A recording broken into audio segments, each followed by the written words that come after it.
Hello students, जैसे हमें पता है कि हमारे पीएच का जो एक एमसीक्यू है वो आपका नीट का मोस्ट फेवरेट है और वो आना ही आना है। तो हमने कैसे पता करना है कि अगर आपके पास दो सॉल्यूशंस है और दोनों की पीएच डिफरेंट है और आपने दोनों सॉल्यूशंस को मिक्स कर दिया है, तो जब मिक्सिंग करने के बाद उसकी जो रिजल्टिंग पीएच है वो क्या होगी। तो हमारे पास एक न्यूमेरिकल है जिसमें हमने 200 मिलीलीटर सोल्यूशन लिया HCl का जिसकी पीएच 2 है। It is mix with 300 millilitre of solution of NaOH जिसकी पीएच 12 है। What is the pH of the resulting mixture. तो सबसे पहले हमने क्या करना है, एच की हमने पीएच हमें दे रखी है, हम एच आइंस निकालेंगे। 10⁻² मोलर आ गया आपका। वॉल्यूम हमें 200 दिया है। मिलीलीटर को आपने लीटर में कन्वर्ट किया। हम नंबर ऑफ मोल्स निकालेंगे। फर्स्ट स्टेप में नंबर ऑफ मोल्स निकाले आपने, तो number of moles that is the your molarity into volume. तो आपने इसको मल्टीप्लाई किया, आपके पास आ गया 2 × 10⁻3। उसी तरह आपने NaOH के नंबर ऑफ मोल्स निकाले, वो आपके आ गए हैं 3 × 10⁻3।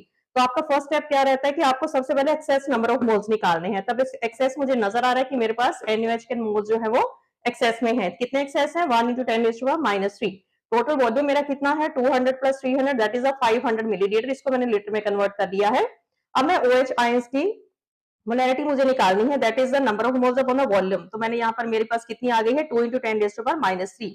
तो यहीं से हमारी POH निकलेगी। POH क्या है हमारी, माइनस लोग on the OH ions concentration. It is 2 × 10⁻3 that is 3 minus log 2। log 2 की वैल्यू क्या होती है, 0.3010। आपने सब्ट्रैक्ट किया 3 में से, आपका क्या आ गया, 2.70।